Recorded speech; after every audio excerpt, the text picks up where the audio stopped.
Egyszer. Hittem, hogy veled. Diana, szeretsz Smiley-ot? Persze, hogy szeretem Smiley-ot. Valamilyen hülye kérdés, de miért kérdezett? Azért, mert Nasta belezúgott. Mindig kérdezi engemet, hogy szeretsz Smiley-ot? Én neki mondtam, hogy igen. Mindig ezt kérdezi. No. De engemet miért nem kérdezett? Hogy? Hát nem tudom. Nem hiszek neked. A szemedbe nézek, és látom, hogy hazudsz. Nastya, ez nem csinálna. Hát ő nekem mondta. Ha hazudsz, megöllek. Én is. Ha nem hiszel nekem. Én meg a saját kezemmel megöllek téged úgy. Koksa?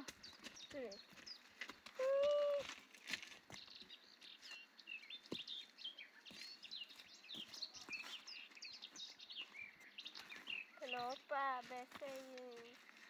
Nem, nincs időm. Knopá! Nem tudom, mit mondani lányok erre. Vagy fiúk, emberek, barátaim. De Knopá elhagyott engem. Ma nincs a barátnőm. Pedig ő volt a legjobb BFM. De úgysem. Nem engedd el a kezét. Soha, de soha.